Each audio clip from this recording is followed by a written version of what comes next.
The Republic of Kosovo today is a free, sovereign, independent country and an increasingly prosperous country. This should serve as a sufficient evidence to make it clear for everyone that UNMIK has not only overstayed its mandate, but it's also there in contradiction to the interpretation of the International Court of Justice.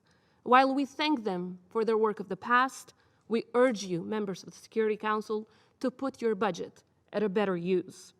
And while they are using this budget, I invite them to be impartial and not send an entirely distorted message of what happened in the north of Kosovo, therefore showing unprecedented bias and only contributing to tensions in our region. Your Excellencies, the painful irony that Kosovo is still not a member of the United Nations is that it is one of the biggest champions of peace and security in the world. Let me inform you of the reality of this effort in rule of law. The prosecutor and the judge who carried out the investigation against this organized crime were both Serbs, and so are most of the police officers in the north. While 8 Kosovo citizens were arrested, out of them 6 were Kosovo Albanians, 1 was a Bosnian, and only 1 was a Serb.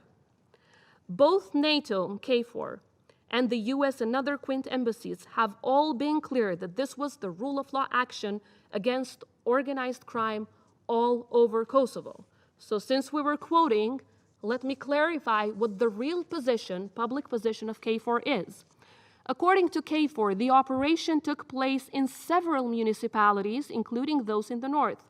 In terms of approvals, the Kosovo police has full authority and responsibility for exercising the rule of law actions.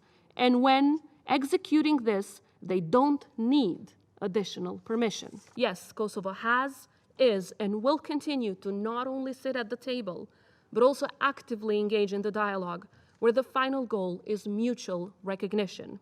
What it is not, though, it is not that this dialogue is going to save the personal career of any politician in Serbia involved in the process. It is not about coming up with dangerous adventures that belong to the 19th century.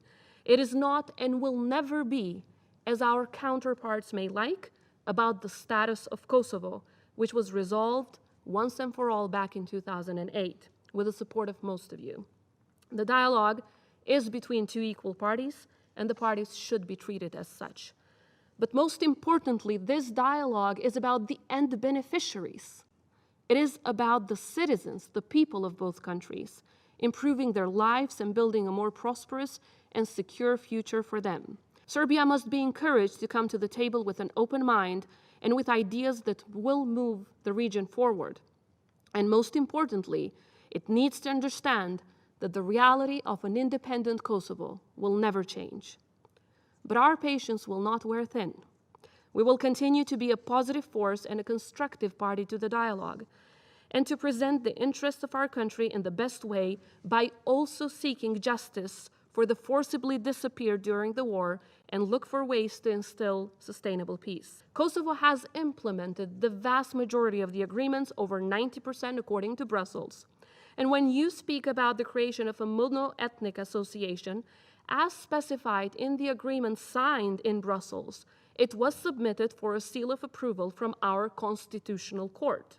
However, it is this very court that has ruled that the agreement is in clear violation of our constitution, because any court that interprets our constitution, a constitution that is founded on the idea of promoting and embracing multi-ethnicity, cannot stand behind an agreement that would end up doing the exact opposite.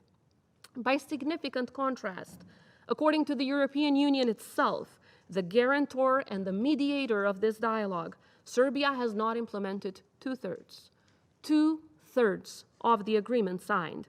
So please, Mr. Selakovic, do not lecture us about non-implementation, and this wouldn't be the first time Serbia ignores their legal obligations. In Kosovo, over 13,000 people were brutally murdered, 20,000 women were raped, and over 1,600 people are still forcibly disappeared and are still missing to this day, and they are in mass graves in Serbia.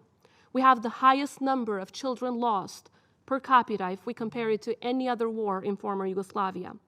More than 1 million Albanians ethnically cleansed from their homes in Kosovo. What happened in Kosovo, in our region, happened in front of your eyes, happened in front of the eyes of the world. No single attempt by Serbia to deny these crimes or revise history will ever be successful as long as we have a voice. But dear colleagues, the words "never forget" shouldn't simply be a slogan. We should never forget the true face and the real aims of the Serbian regime.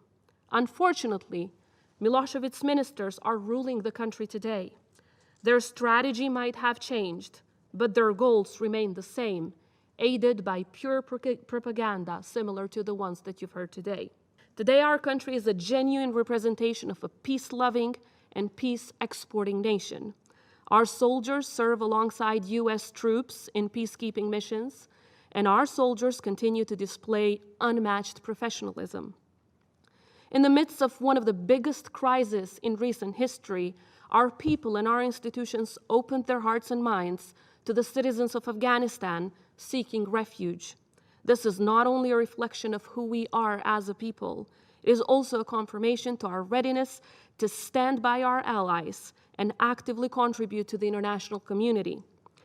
As former refugees ourselves, no one better understands their suffering than the people of Kosovo. There's too much to share, but for now, I ask you to keep your hearts and minds open for the people of Kosovo. We will do the rest. I assure you, the youngest country in Europe will not only exceed your expectations and continue to strengthen its statehood, we will also keep making our allies proud.